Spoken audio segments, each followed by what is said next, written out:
Bienvenidos a Apolos Historia Juntos. Viajaremos a través del tiempo, desvelando los secretos y las grandes hazañas del pasado. Si te apasiona la historia, este es tu canal. Suscríbete y únete a nuestra comunidad de exploradores del tiempo. En su apogeo, sus dominios se extendían desde las Filipinas hasta el corazón de América. Un imperio tan vasto que se decía que en él nunca se ponía el sol. Galeones cargados de plata y oro cruzaban los océanos, alimentando una maquinaria de poder que dominó el mundo durante siglos. Hablamos del Imperio Español, una superpotencia global cuyo nombre infundía respeto y temor a partes iguales. Pero todo imperio, sin importar cuán grande sea, lleva en su interior la semilla de su propia destrucción. Para España, esa semilla comenzaría a germinar en los pasillos de un palacio en Madrid, en la figura de un rey cuya debilidad marcaría el inicio del fin. La tragedia comenzó con un hombre, Carlos II, apodado el Hechizado. Producto de generaciones de endogamia, su reinado estuvo marcado por una salud precaria y una incapacidad para gobernar con firmeza. Su mayor fracaso, sin embargo, sería su muerte en 1700 sin dejar un heredero directo. Este vacío en el trono desató una tormenta geopolítica, la Guerra de Sucesión Española. Las grandes potencias europeas, ansiosas por repartirse el botín del imperio, movieron sus piezas en un tablero de intrigas y conspiraciones. La lucha por la corona española no era solo un asunto dinástico, era una batalla por el control del equilibrio de poder en todo el mundo. Tras más de una década de conflicto sangriento, un nuevo rey de origen francés, Felipe V, de la Casa de Borbón, se sentó en el trono español. Pero la paz tuvo un precio exorbitante. España se vio obligada a ceder sus valiosas posesiones en Europa, Gibraltar y Menorca a los británicos y sus territorios en Italia y Flandes a los austriacos. Aunque los nuevos monarcas borbones implementaron reformas para modernizar el Estado y centralizar el poder, buscando recuperar la gloria perdida, estas medidas tuvieron un efecto inesperado. La centralización y el aumento del control sobre las colonias americanas generaron un profundo resentimiento entre las élites criollas, que veían sus privilegios y su autonomía cada vez más amenazados por la metrópoli. Sin embargo, los golpes que realmente pondrían de rodillas al imperio llegarían desde el mar y desde el corazón de Europa.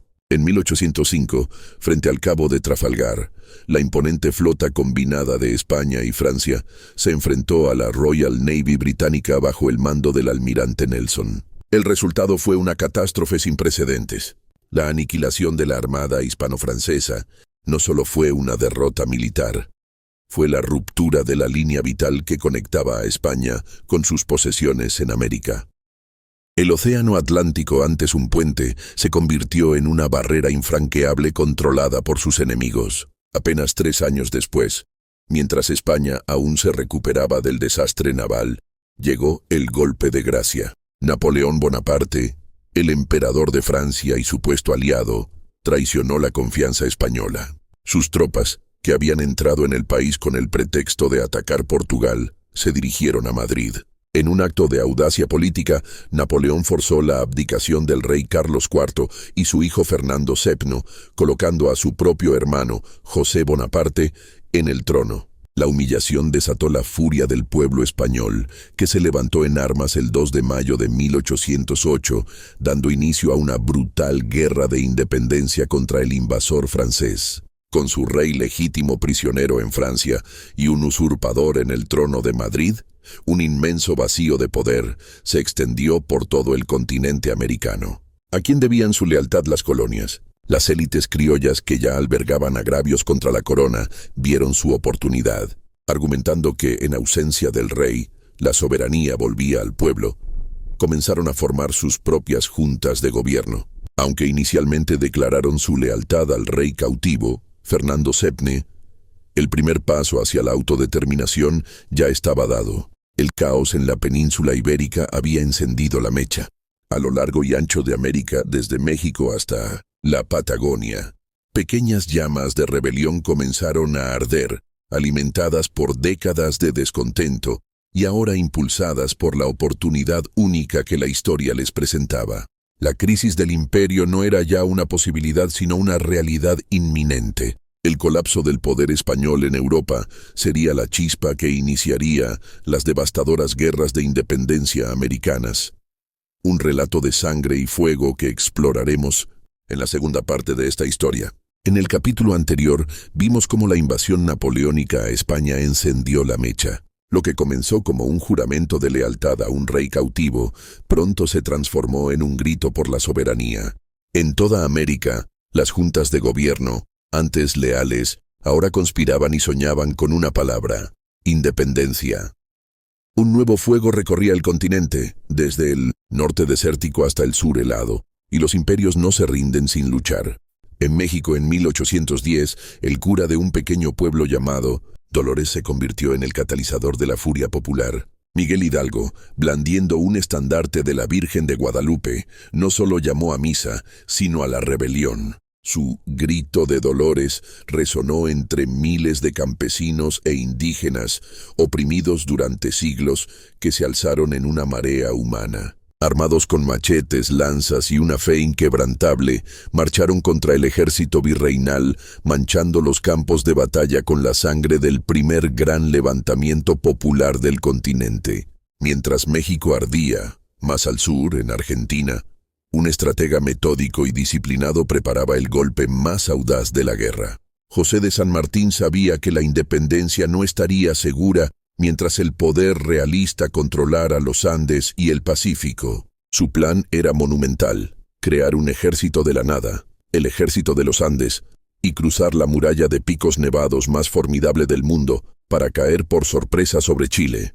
Las imágenes de sus hombres y mulas avanzando entre ventiscas y abismos helados se convertirían en una de las mayores asas de la historia militar. Al mismo tiempo, en el norte de Sudamérica, otro titán forjaba su leyenda. Simón Bolívar, el libertador, recorría Venezuela y Colombia a caballo, uniendo a llaneros, esclavos liberados y soldados de fortuna bajo una sola bandera. Su genio no era solo militar, sino también político.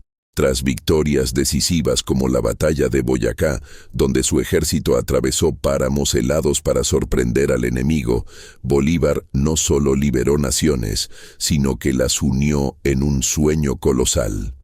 La Gran Colombia, una república que abarcaría casi todo el norte del continente. Pero el viejo león España no estaba muerto.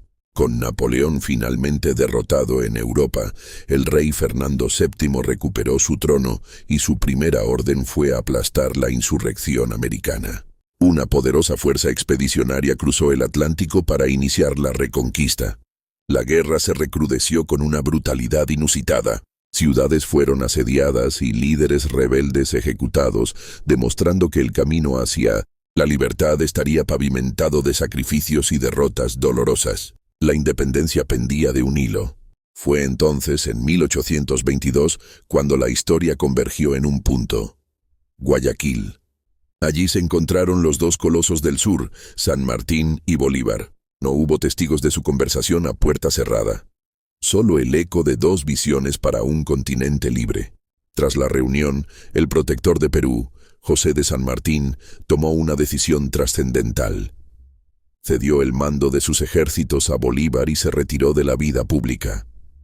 El futuro de la revolución sudamericana quedaba en manos de un solo hombre. Hacia 1825, el mapa de América había cambiado para siempre. El otrora glorioso imperio español se había desmoronado, reducido a unas pocas islas en el Caribe, como Cuba y Puerto Rico, y las lejanas Filipinas. La llama de la independencia había consumido casi todo un continente. Aunque el corazón del imperio se había perdido, su ocaso definitivo aún no había llegado. La estocada final, el último acto de esta tragedia imperial, estaba a punto de escribirse. Aquel vasto imperio en el que, durante siglos, el sol jamás se ponía, se enfrentaba a su crepúsculo inevitable. Tras la dolorosa pérdida de su inmenso dominio continental en América, a España solo le quedaban los últimos destellos de su gloria pasada. Las preciadas islas de Cuba, Puerto Rico y, al otro lado del mundo, el exótico archipiélago de las Filipinas. Estas últimas joyas de la corona dispersas por los océanos, eran todo lo que quedaba de un poder que una vez abarcó el globo. Pero su destino ya estaba sellado por vientos de cambio y rebelión. El epicentro del seísmo final fue Cuba, la perla del Caribe. La isla ardía con el fuego de la independencia, una lucha encarnizada liderada por patriotas como el poeta y revolucionario José Martí. La guerra se libraba en las selvas y los campos de caña, una contienda de guerrillas brutal y desgastante. En un intento desesperado por aplastar la insurrección, España respondió con una dureza implacable, implementando políticas de reconcentración que causaron una enorme mortandad entre la población civil. El conflicto se estancaba en un ciclo de violencia sin fin, atrayendo la mirada de un nuevo poder emergente. La tensión alcanzó su punto de no retorno en la noche del 15 de febrero de 1898. El acorazado estadounidense USS Maine, anclado pacíficamente en el puerto de La Habana en una supuesta visita de cortesía, fue destrozado por una explosión colosal que lo envió al fondo de la bahía. Sin esperar pruebas concluyentes, la prensa sensacionalista estadounidense, liderada por magnates como Hearst y Pulitzer, lanzó una campaña incendiaria contra España. El grito de guerra, recordad el Maine, al infierno con España, resonó en todo Estados Unidos, empujando a la opinión pública hacia una guerra inevitable.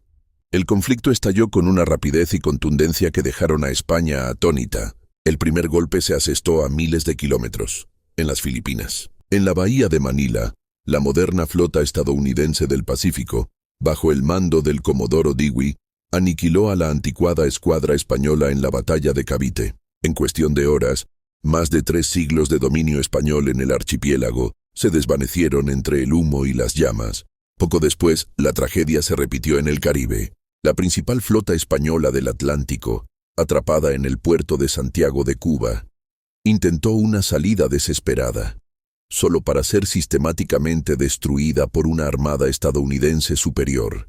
En tierra, tropas estadounidenses, incluyendo a los famosos Rough Riders de Theodore Roosevelt, tomaron posiciones estratégicas como la colina de San Juan, sellando la derrota española. La humillación se formalizó con la firma del Tratado de París en diciembre de 1898. Los términos fueron devastadores. España se vio obligada a ceder la soberanía de Cuba, entregar Puerto Rico y Guam a los Estados Unidos, y en un acto final de impotencia, vender las Filipinas por $20 millones. El imperio había sido desmantelado en menos de un año.